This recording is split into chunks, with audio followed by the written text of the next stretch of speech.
What if I told you that the version of you who feels calm, clear, and unshakable already exists? Not in the future. Not after you fix your life, your job, your relationships. Right now, underneath the noise, that person is waiting. And in the next few minutes, I'm going to show you the 5 things standing between you and that version of yourself. Stay with me until the end, because the third one alone will change how you move through the rest of your week. We live in a world that never stops talking. Notifications, opinions, comparisons, deadlines. And somewhere in all of that noise, we lost something simple. We lost peace. Not the dramatic kind of peace you find on a mountaintop. The quiet, everyday kind. The kind that lets you sleep well, breathe deeply, and feel okay even when things around you aren't perfect. The good news is, inner peace isn't a personality trait. It's not something you're born with or without. It's a skill. And like any skill, it can be built one choice at a time. So let's talk about the 5 things you can start doing today to build it. The first one is this: let go of what you can't control. Think about how much of your mental energy goes into things that were never yours to control in the first place. The traffic, other people's opinions of you, the weather on the day of your trip, the outcome of a decision you already made. We spend so much time gripping tightly to things that were always going to slip through our fingers, and then we wonder why we feel exhausted. There's an old idea, thousands of years old, that says happiness comes from focusing only on what's within your power. Your thoughts, your actions, your responses. Everything else you let flow past you. Like a river, you're not trying to stop with your bare hands. Imagine standing at the edge of that river. You're not jumping in to fight the current. You're just watching it move. That's not weakness. That's wisdom. And it's the first real step toward peace, because most of our suffering doesn't come from what happens to us. It comes from fighting what we cannot change. Here's a small practice. The next time you feel that tight, anxious feeling rising in your chest, pause and ask yourself one question. Is this actually in my control? If it isn't, you can still care, but you stop carrying it like it's your job to fix. That single shift, asking that one question again and again, starts to retrain your mind. And that's where real calm begins. But here's the thing. Letting go of what you can't control becomes almost impossible if you're still chasing something else entirely. And that brings us to the second thing. Stop seeking everyone's approval. This one runs deep. From a young age, most of us learn that being liked equals being safe. So we adjust. We soften our opinions. We say yes when we mean no. We perform a version of ourselves that we think will be more acceptable to the people around us. And slowly, without even noticing, we become strangers to who we actually are. Here's the uncomfortable truth. You cannot build inner peace on a foundation of other people's opinions, because that foundation is always shifting. The same person who praises you today might criticize you tomorrow, and none of it was ever really about you. People's reactions are shaped by their own history, their own fears, their own bad days. You are not responsible for managing how everyone feels about you.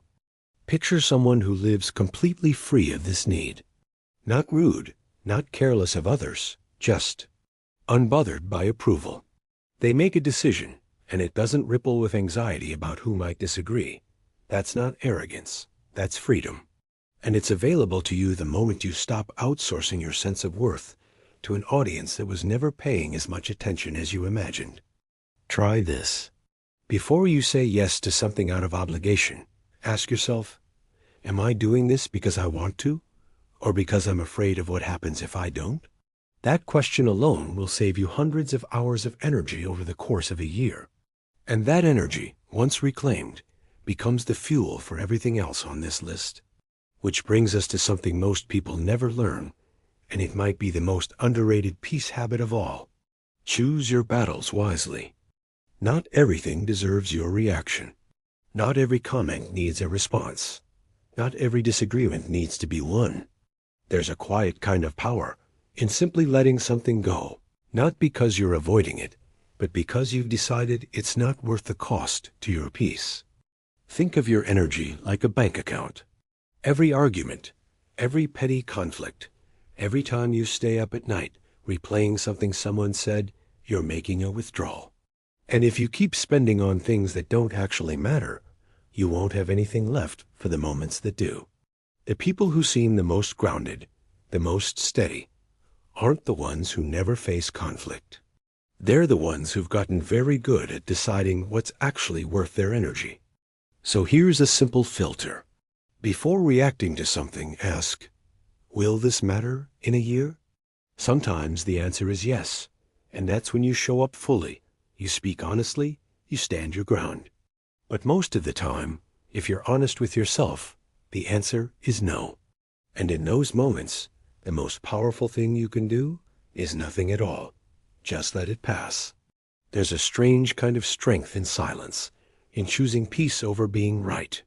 Now, once you start protecting your energy on the inside, the next step is protecting it on the outside too.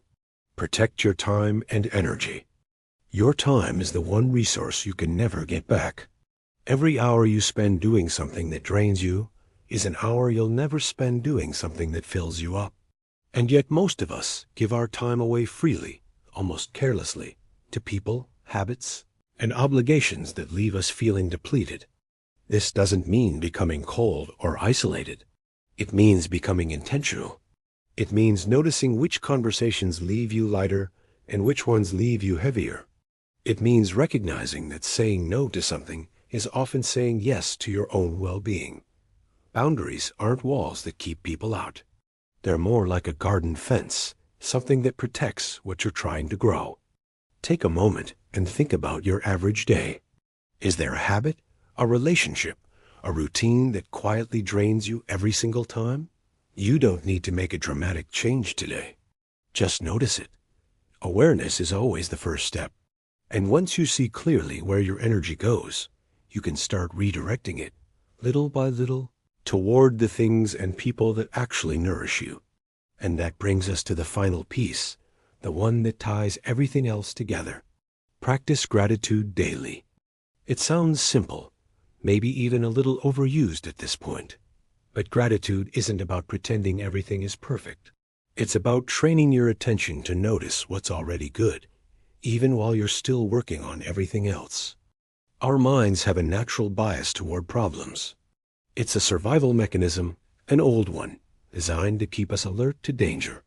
But in a modern world without constant physical threats, that same bias just keeps us anxious, scanning for what's wrong instead of resting in what's right. Gratitude is how you gently correct that bias, not by ignoring your struggles, but by balancing them with the truth that good things exist alongside them, often quietly, often overlooked. You don't need a big ritual. Before you sleep tonight, just name 3 things, however small. The warmth of your coffee this morning, a text from a friend, the fact that you're breathing right now, reading these words, still here, still trying. Over time, this small practice rewires how your mind moves through the world. You start noticing more good, not because more good is happening, but because you've trained yourself to see it. So let's bring it all together. Let go of what you can't control, because most of your suffering lives in that resistance. Stop seeking approval, because your worth was never up for a vote. Choose your battles wisely, because your energy is too valuable to spend on everything. Protect your time, because it's the one thing you can't earn back. And practice gratitude daily, because peace isn't found. It's noticed again and again in the smallest moments. None of this happens overnight. But every single time you choose one of these 5 things, even imperfectly, you're building something that lasts. A kind of calm that doesn't depend on your circumstances being perfect. A peace that's yours, quietly, steadily, no matter what's happening around you.